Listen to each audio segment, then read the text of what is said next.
Hello and welcome to Quartzlight, your car brochure channel, and in today's episode, the Opel Ascona.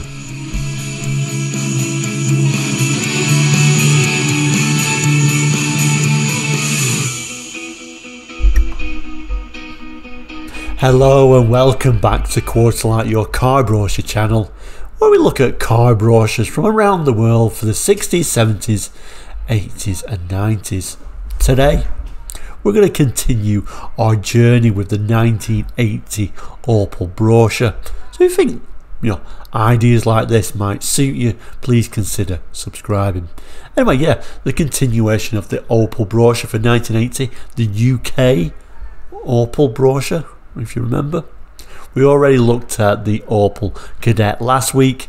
Now it's the turn of the Opel Ascona, and it'll be the Opel Ascona B. B simply meaning second generation. So let's have a look at that now. And if you remember, this is the front cover of this particular brochure we're looking at for the full Opel range for the UK for 1980. Remember, they were sold alongside the Vauxhall models as well. This is just the price list. We'll have a look at that in a bit. But yeah, the Opel Ascona B. So the Ascona B, it ran from 1975 to 1981. So this is late. So this is 1980, this particular brochure. But remember, it sold alongside the Vauxhall Cavalier in the UK, which was a little bit strange, really, wasn't it? When it was launched in 75, it was actually launched as an Opel around about 3 months earlier in West Germany than the Cavalier. The Cavalier Mark I, of course, sold alongside it. If you remember, Cavalier had more of this droop snoot Manta style front end, which I actually prefer the Cavalier's front end actually to the Ascona, but that's purely a personal choice. But strange that these two cars were sold alongside each other in the UK for a little while. Very strange idea to sell them alongside such similar cars. But like I said, this is the B just meaning the second generation, of course. So we'll have a look at some of this. There's not a lot actually in this brochure for the Ascona, but we'll have a look at some of these images and some of this text. So here we see this particular one in high, quite a high spec one. You can see by these nice wheels. By this time, around about 79, the front end got a bit of a facelift and we got these plasticky bumpers. Before then, we got something similar to this, a sort of more of a chrome style bumper on there. But even then, like I said, this is a very early brochure for a Cavalier. You can see the wheels are very similar still at this time. This particular one showing some rather nice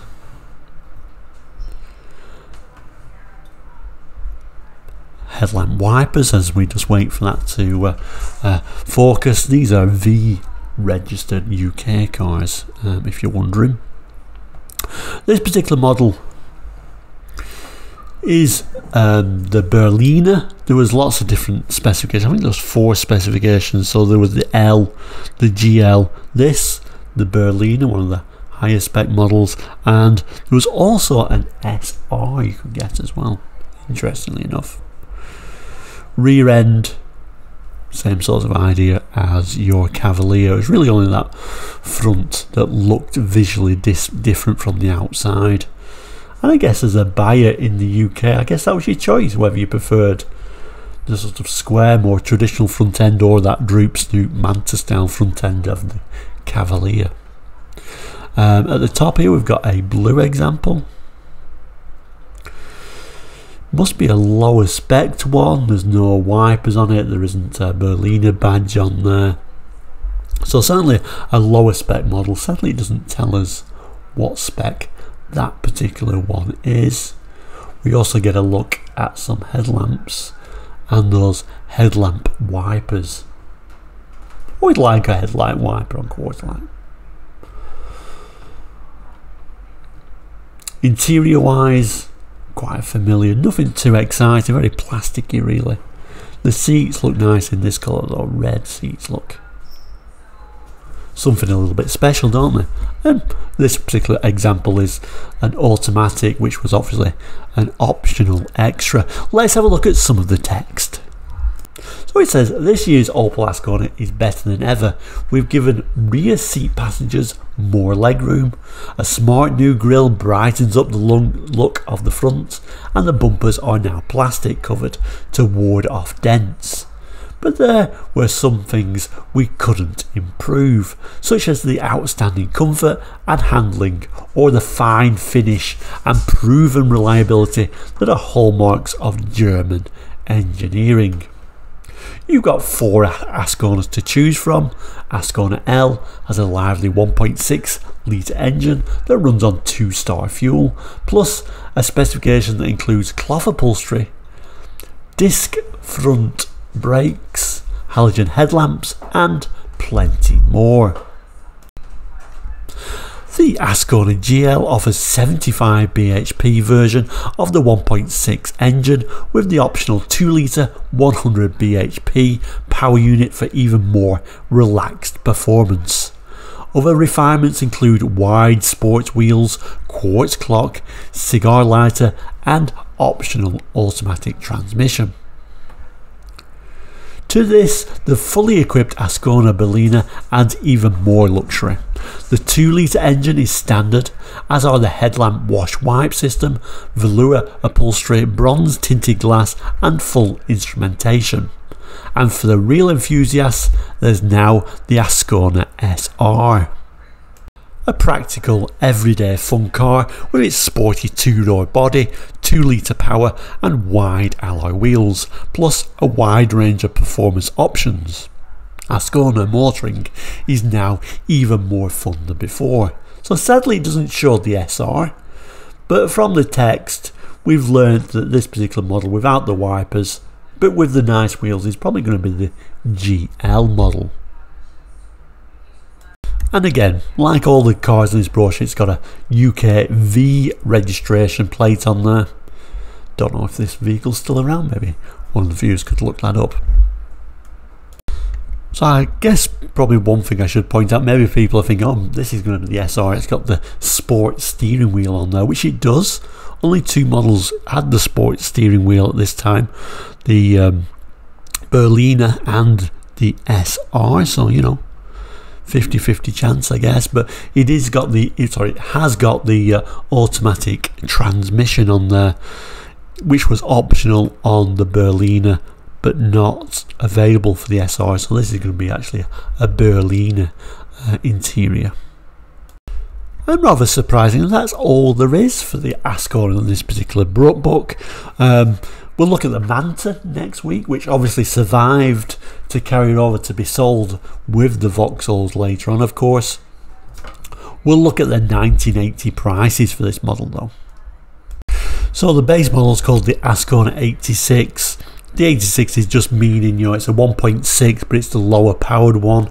The Ascona 87 1.6 is at 75 bhp on the GL. And then we've got a 2 litre version of the GL, as well as a Berliner 2 litre and the SR Berliner. Price wise, that base model is £4,223.38. That top of the range Berliner is £5,001.60, and the SR is just a little bit cheaper than that sort of luxury Berliner, a bit more sporty though, or a sporty look at least, at £5,257.42. But if you remember, that's just a 2-door, a little bit of a strange one. It's kind of like almost a Manta, isn't it? You might as well get a Manta, I guess. But some of the factory fitted options, now let's have a look what stands out. Sunroof is £249 or thereabouts. Light metal wheels, £122.10. Ricardo seats for the SR, £237.96. And if you wanted headlamp wash wipe on your SR, it was £102.15. and where it says standard on the 87RB, that's talking about the Berliner, which has the headlamp wipers as standard. On the back page of the price list for this Opel brochure, we can see the Ascona on the right hand side. Obviously this is a Cadet, which we looked at last week. The dark blue means standard, the empty square means, you know, optional, extra. I don't know how well you can see that. I'm not going to spend too much time on this though, but if you want to pause the screen and have a look at that side, you certainly can. This is sort of the sporty side, so it tells us at the top, sports steering wheel just available on the SR and the Berliner, etc, etc. Sports wheels just on the GL, which just says 1.687 here, and the 2 litre, which will be the 2 litre version of the GL, and the Berliner. And then we got the luxury components, metallic paint for example, optional, all of them, automatic just on the top 3, so you don't get it on the base model or the SR. And then finally, hopefully you can see right at the bottom here, it's hard to get it all in one shot, unfortunately, it's still being clear. But the bottom table there is comfort. So things like laminated windscreen was just on your SR, on your Berliner, etc, etc. So there we go, that is the Opel Ascona. If you remember these Opel Asconas that were sold in the UK, please do jot that in the comments, or indeed if you remember the Opel Ascona in the rest of Europe as well, where it was more commonly seen. Now next week we'll look at the Manta. The Manta is more familiar to UK viewers because they sold it more conventionally alongside and with the rest of the Vauxhall range as a standalone vehicle alongside the Vauxhalls. Thank you so much for watching this quick episode and a short look at the Opel Ascona. If you do enjoy it, please do like and subscribe, that helps the channel greatly. But for now we'll say thank you so much for watching, take care, and we'll see you very soon. Goodbye.